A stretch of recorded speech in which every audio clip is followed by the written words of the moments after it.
காலையில கைது பண்ணி கொண்டு வந்ததுல இருந்து அவர் கையில போனை கொடுக்கல, அவனுடைய உதவியாளர் கூட பார்க்க விடல, வழக்கறிஞரை பார்க்க விடல. அவருடைய ஒரு பேர் சொன்னார் போல என் கூட இருக்கிறவன், அவரை மட்டும் தான் பார்க்க வச்சிருக்காங்க, யாரையும் பார்க்க விடல. ஆமா, அவருக்கு எதுவும் ஆயிடக்கூடாது. அவர் ஏற்கனவே ஒரு சுகமில்லாத மனுஷர் தான். அவருக்கு சுகர் இருக்கு, பிரஷர் இருக்கு, முதுகு வலி இருக்கு, எல்லா பிரச்சனையும் இருக்கிறவரை இப்படி அடக்கி வச்சுட்டு எங்களை பார்க்க விட மாட்டேங்காங்க. அதுவும் போலீஸ் அராஜகம், எங்கேயோ மேல இருந்து உத்தரவு வரணும் போல கரெக்டா தெரியுது. இவங்க எல்லாமே கையாளவங்களா இருக்காங்க, யாருமே முடிவெடுக்க முடியல. இங்க யாருமே அந்த எம்எல்ஏக்கு எந்த நோட்டீஸும் கொடுக்காம கொடுத்து கைது பண்ணணும். எஸ்பி பார்க்கனாலும் அனுமதிக்க மாட்டேங்காங்க. இப்படி ஒரு அராஜகம் ஜனநாயக காலில் போட்டு மிசிக்கப்படுகிறது.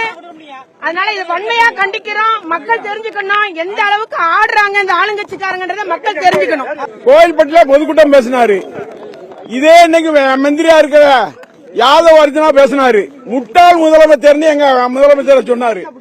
அன்னைக்கு கைது பண்ணமா, அன்னைக்கு 42 பேரை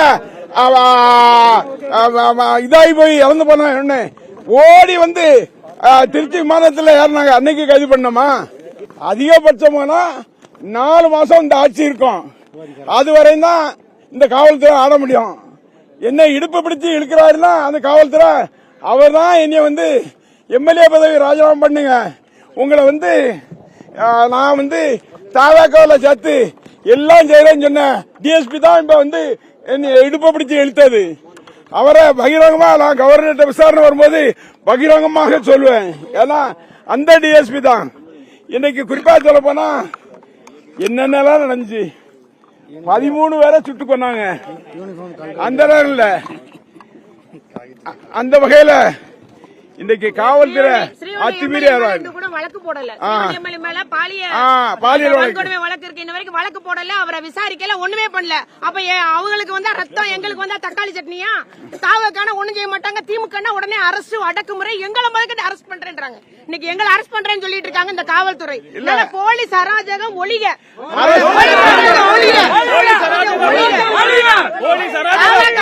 அரெஸ்ட் பண்ணி என்ன பண்ண முடியும்? அவங்க கோர்ட்டுக்கு போனோம். கோர்ட்ல மேஜிஸ்ட்ரேட் உத்தரவு வரும். ஆமா, இன்னைக்கு உடனடியாக அவர் அங்க வச்சு விசாரிக்க என்ன விசாரிக்கிறதுக்கு என்ன இருக்கு? அவருக்கு எத்தனை குழந்தை இருக்கு எல்லாம் அவருக்கு விவரம் தெரியும். அவரை கூட்டிட்டு கோர்ட்டுக்கு வாங்க. தீவிரவாதி மாதிரி கோர்ட்ல உடனே ப்ரொடியூஸ் பண்ணணும், அதுதான் எங்களுடைய கோரிக்கை. அவர் மாய் பேரு சுதீர் அந்த டிஎஸ்பி தான். அவதான் இன்னும் உள்ள வந்து சொன்னது. கூட ஒருத்தர் சபாரியை போட்டு வந்து சொன்னாரு. என்ன ஏடிஎஸ்பி எனக்கு சாப்பாடு தந்து உள்ள பேசிட்டு இருக்கும்போது என்ன வந்து மிரட்டுற பாணியில அவர் பேசினாரு. வன்னியரசு வந்து எல்லாருக்கும் எலும்பு இருக்கு அப்படின்ற மாதிரி ஒரு கருத்தை வந்து பதிவு பண்ணிருக்காரு. அது உண்மைதான், எலும்பு இருக்கதான் செய்யுது. எலும்பு இருக்குல்ல, நாக்கு மட்டும் தான், ஒண்ணும் இல்ல. இவர் வழக்கு போட்டுக்கலாம், விசாரணை பண்ணலாம். ஸ்ரீவைகுண்டம் எம்எல்ஏ ஏன் கைது பண்ணல?